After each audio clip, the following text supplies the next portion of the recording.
Gary Lipske has built businesses, produced films, founded a nonprofit. He's a speaker, he's an author, but his leadership style and the approach he takes is rather simple. Connect first and then lead. He explained how your team knows way more than you do. We also discussed something else. How do you know when it's time to take the lead? I suspect you already know the answer. So if you've been waiting to pull the trigger on something, this one's for you. Check it out.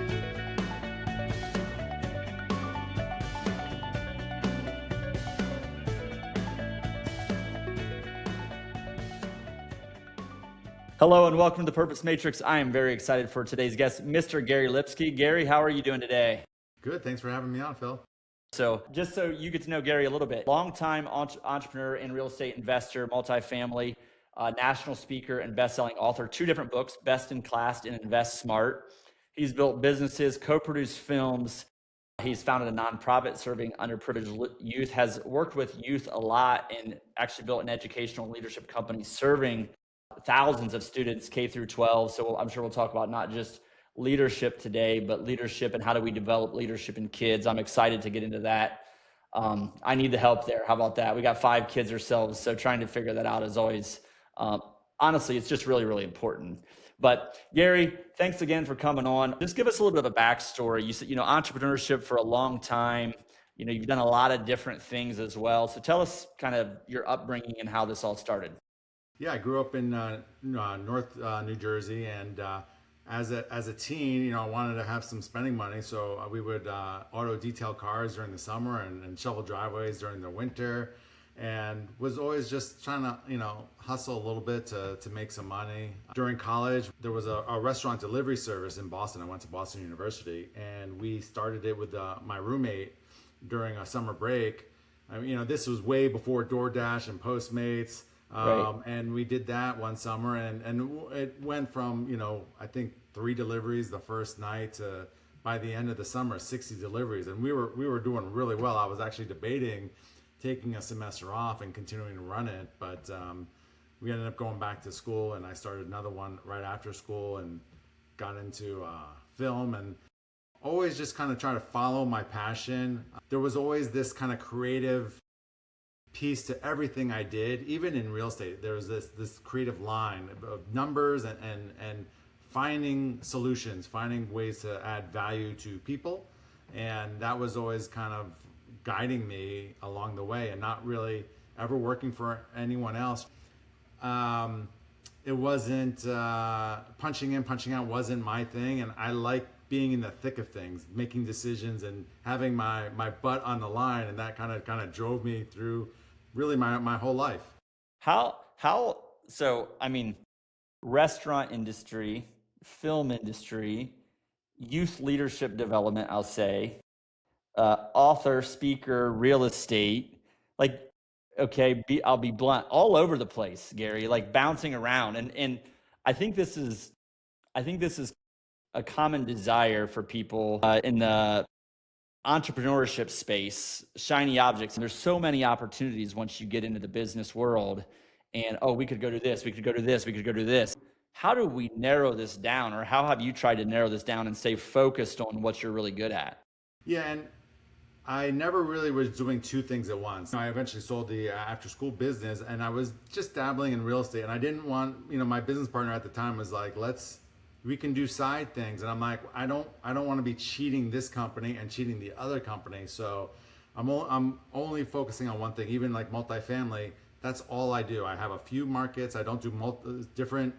I'm not chasing markets all over the place or different asset classes. There was always, even though there was different industries, that I was 100% focused on what I was doing at the time. And I was always good with the creative side and the number side. And that's, being a producer is all like getting things done as a leader for all the businesses, was like solving problems, being creative.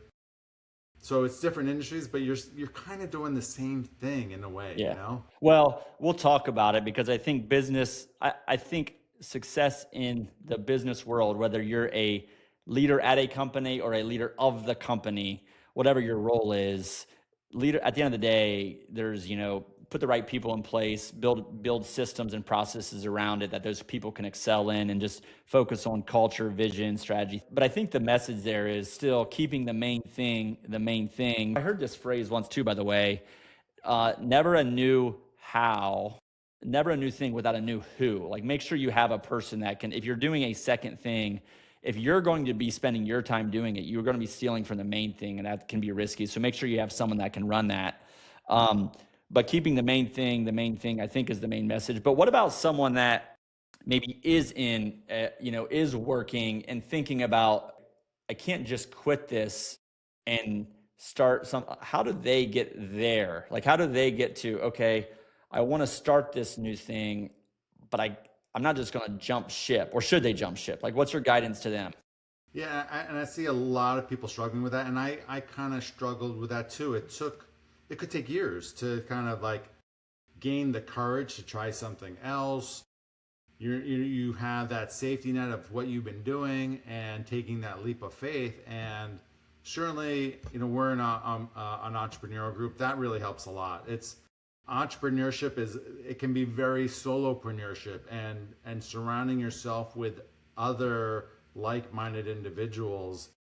Having a kind of board of directors is a huge help. You need a sounding board to kind of talk through things. People are very willing to give advice if you are vulnerable and open up and say, hey, these are the things I'm kind of looking to explore. And entrepreneurship, like I said, can be very lonely. But if you ask for a guidance, it can really rocket fuel your growth and get you comfortable in an uncomfortable situation.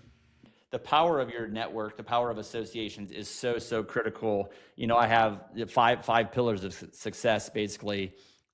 By the way, the acronym is PEACE, but purpose, education, association, which gives you courage, by the way, because you said that too. And then just be an example, be a leader. But to highlight the associate, like to me, the one thing that changes everything else is your network and your association. So if you have a goal to want to be an entrepreneur, find other people that either mentor you that are entrepreneurs, or at least just find 4 other people that want to be entrepreneurs with you, and you're in a similar phase, because they all might have a single mentor that you're capturing the information, the knowledge from their mentors and your mentor together. And there's just a compounding effect of that. And having these discussions, having a dialogue on a regular basis with folks that are like-minded like you, is going to give you the courage to act. You can't be in that environment with 4 other people on a regular basis and for years and years not take action. You're going to build up the courage collectively, which is why a group like that is so powerful.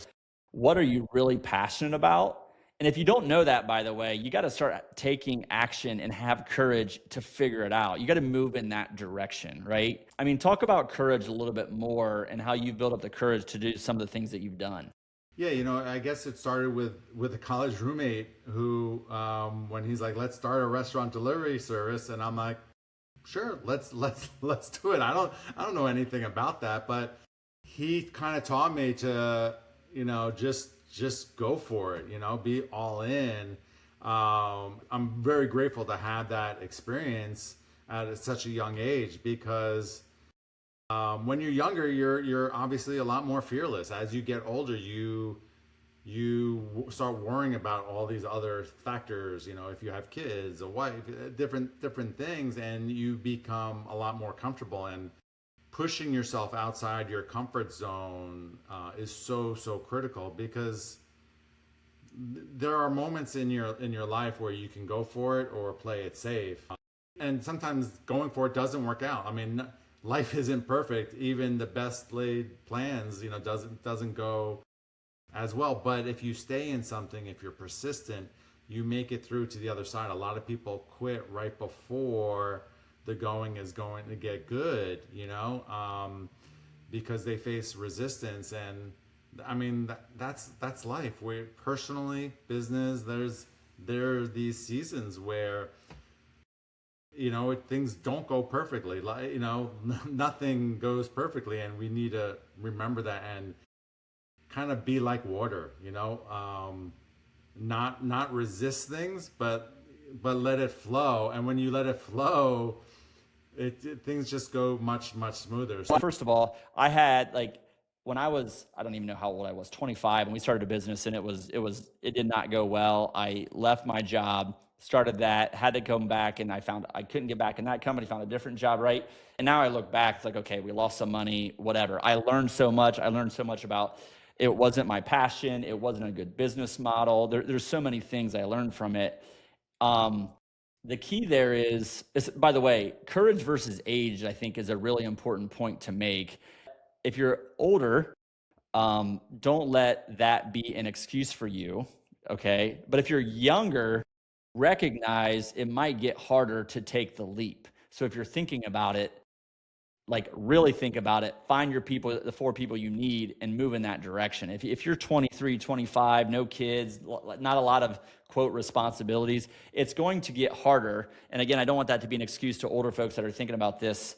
But the main point is when you put value in your past failures, if you apply value to that, not regret, not resenting others, but when you apply value to your past failures, not only does it feel better for the past now, but also you start to do things because of the lessons you may learn in addition to the success you may have, right? It's more about becoming the best version of yourself than it is the success you have. Like that's the real goal, is to become a better person. So when you apply value to failures of the past, it gives you more courage now to say, worst case scenario is this doesn't go well, and I'm going to learn a lot from it. I'm going to create new connections or become a better business leader or whatever it might be because of this. Yeah, 100%. Nothing goes perfectly. And so, I learn lessons every day, mistakes I make.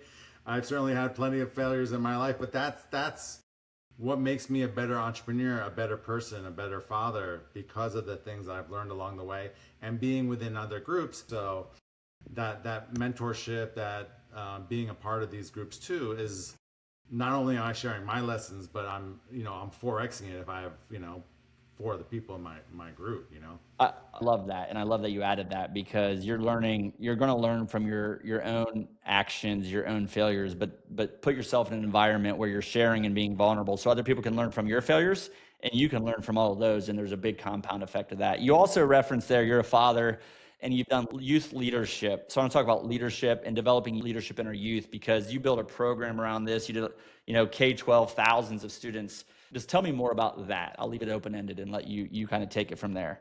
Yeah, it's all started when I was in high school. I was lifting weights at the Y, and the woman, the director there, is like, "Hey, my sports person hasn't showed up. Do you want to teach sports for kids? I'm going to pay you." And we're like, "Teach sports to kids and get paid? Sure, I'll do that." And I started with 1 class, and it led to like 5 classes because I guess I was good at it. I liked it, but it wasn't until I was 30, many years later. I was having a kid. I was doing some film stuff, but I was trying to pay some bills, and a friend of mine did music education for a school, and he introduced me to a school, and they said, "We need a lifeguard." And I went out and found him a lifeguard, and we were starting to do some sports programs for schools. They needed some male leadership because it was mostly females that were working with the younger students. And I hired someone on my team who worked with at-risk youth. His parents were teachers, and we just kept developing more programs.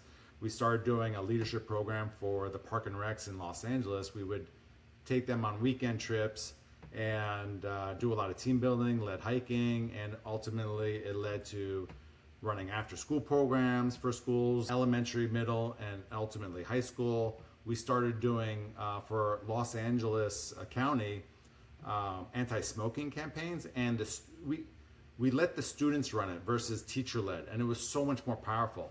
And so during lunchtime, and the kids were working on this for a while, and we had the money to like give them support, and we had a curriculum, and because it was them, it was so much more powerful.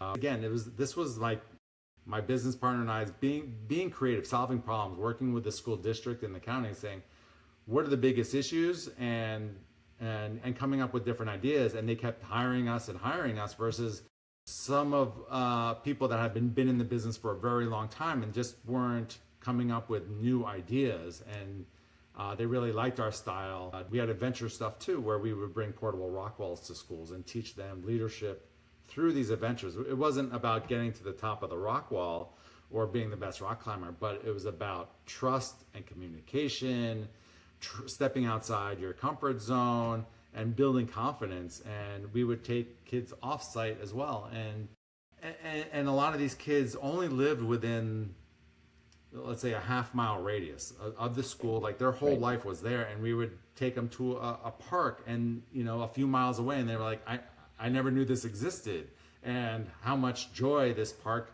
can bring to me, and break out of the stress that they had. I think working with youth, like one thing I would say, youth, and especially it sounds like some underprivileged youth that just don't have a lot of options too. And especially if we're coming from a place where our kids have access to those things that you talked about naturally, I think the perspective that can provide to get involved in something like that had to be probably profound on you. I think the perspective you can gain from that, I think, is really profound. So just encourage people to think about spending time with youth, especially if they're underprivileged, I think can be really powerful. As you've done leadership development, how critical is that? What's your leadership philosophy or style even? Yeah, I want everyone to have ownership thinking from, so if, I'm in real estate, I want my property manager, my leasing assistant, my maintenance tech. I want everyone to go that extra mile. And how I develop that is we do regular site visits and make them, I want their opinions. Like they're the boots on the ground. And so I've always valued all of my staff's opinion. I want them to have an opinion. I want them to push back. I'm not on the ground as much as they are, so their input is critical to how things that we provide our residents, or when we were working with students, whatever it may be. I building those relationships is so critical, because that's only gonna provide a better product and a better NOI at the end of the day. And then I could bring them up through the organization, because they know that they're valued and they're going to go the extra mile. And so it's a slow development of leadership, and not everyone's going to be a leader. I get that, but that's something that we always strive for in all my organizations. The natural tendency of a hard driving entrepreneur sometimes can be tell people what to do, be decisive, go, we don't have time, like we got to go, we got to act, right? And in the short term, you will get more results doing that. You will have better results in the next 3 months, 6 months, maybe in 9 months or a year by doing that.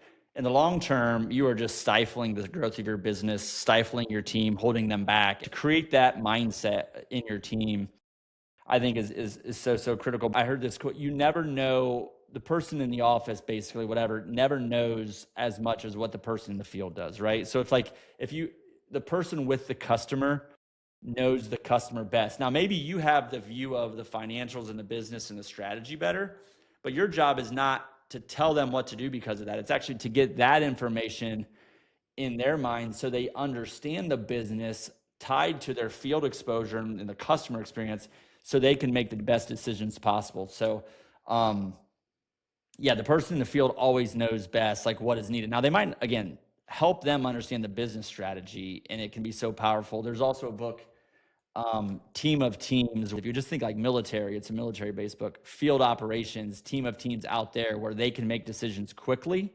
react quickly, be decisive. That's so much more powerful than being bureaucratic and slow in response. So I think empowering your field team and giving them an owner's mindset and even decision authority, right, is critical.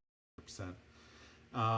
And I think making sure they understand the why we do certain things too, because they might, like, there's this, why are they saying this? Why do we have to do this? And so making them understand and communicating why we do things is very important. And that took me a long time to realize that I wasn't doing that and wasn't communicating the why we do things. Once I figured that out, that really helped me.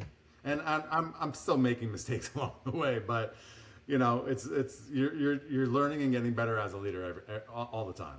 In business, there's a term called strategy deployment, where you take your strategy, but you got to deploy that to the entire organization. But help me think through purpose deployment. How do we get our biggest whys converted to everybody in the organization? Yeah, so when we're talking to our on-site staff at say a multifamily property and say let's say parking, we've implemented a new income stream and we want people to pay for parking if they want to buy their apartment, and we get $20 extra for them to do it. And so implementing this and making sure people aren't parking in that spots and communicating it. So we're providing a service for people that want to pay for it, and for those that don't, no problem. But making sure the staff know, hey, this is going to provide extra pay, extra incentives for you if we can collect this money. It's not hurting anyone that doesn't want to do it, and these are the benefits for you and for us by implementing this new income stream. Very good. So tell me, so engaging the field team, right, as a leadership philosophy, what other kind of philosophies, approaches do you take when you're just trying to build out and develop your team?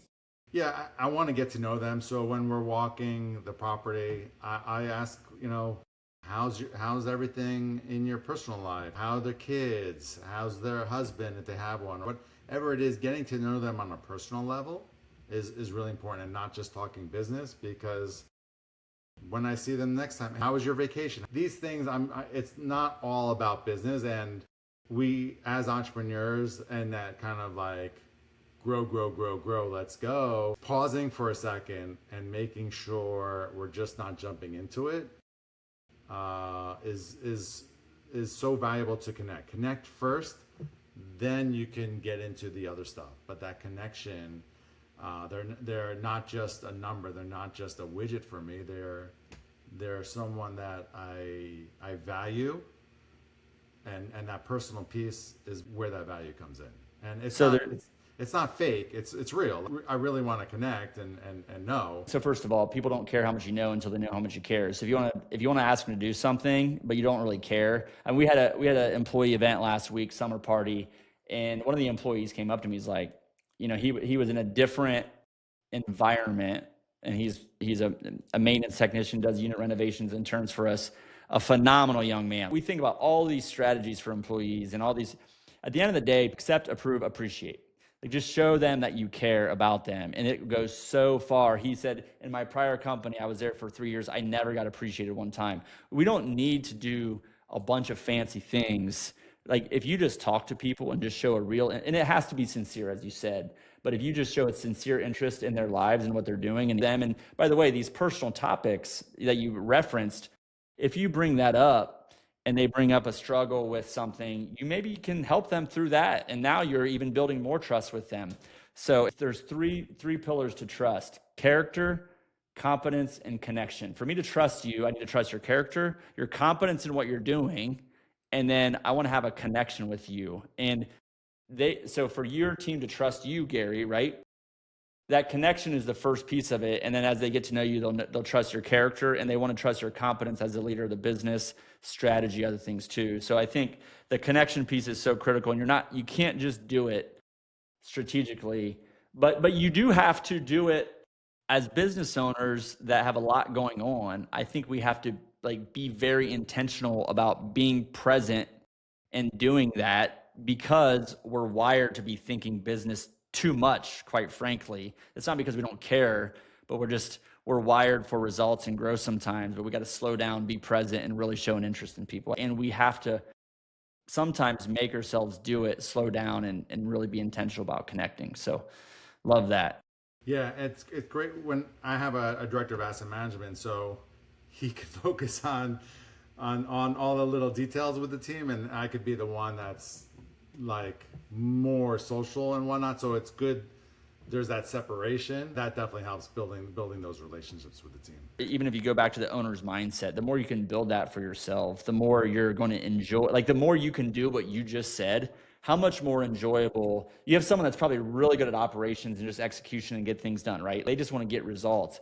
But if you're the personality where you like to engage and connect with people, and you can have the right team in place that's doing the other things, it will be so profoundly impactful, I think, to your own culture if you do those things. So Gary, you've done a lot of different things. Have you struggled? How are you deciding what that one thing is? Like what you're passionate about? How are you distilling this down where that focus is? Yeah, and for me, it's always about win-win scenarios. So when I was doing the restaurant delivery service, I certainly wasn't passionate about it. I was young, and the entrepreneur teacher was like, "You've got to do something you're passionate about." I'm like, "I just want to make money," like that was my young, stupid self. And so that didn't last long because we were quickly bored with doing that. Quite honestly, we were. It was going pretty well, but we were bored out of our mind. And so I had gotten film. I was very passionate about the creative side, the number side, but it didn't align with the people I wanted to kind of be around. And there was a lot of trust into other people that I had to rely on, and I didn't like that. And it got back to what I was doing in high school, which was that after school program. I was helping others build careers out of this business. We had 700 employees and 700 independent contractors, and there's still a lot of people I still keep in touch with, and they didn't know what they wanted to do in their lives, and we were able to kind of create a future for them, and a lot of them got into counseling and whatnot from working with us over time, and became youth leaders themselves. And then with real estate, I like the fact that I could take like an 80s product that hadn't had any kind of love in probably 5-6 years and revitalize it, add amenities, add a better product for residents that they could feel proud of, and also create a win-win for my investors as well. So they're getting a nicer place to live, better service, and our investors are getting some nice returns. So it's adding value and benefiting from that as well. We can build communities, we can have impact on investors, like we can do those things. But no matter what your business is, the widget doesn't matter necessarily. Like there's opportunities within your industry. You're interacting with people. You can have an impact on people. There's just so many ways to have an impact. And I think a lot of times people get stuck on, I'm not passionate about this product. Like this was me a decade ago, is I'm not passionate about this product. But are you passionate about the people that you work with and developing them and helping them and serving them? And if you do that, if you're aligned with truly who you are, and that's what your focus is, the widget or the product doesn't really matter.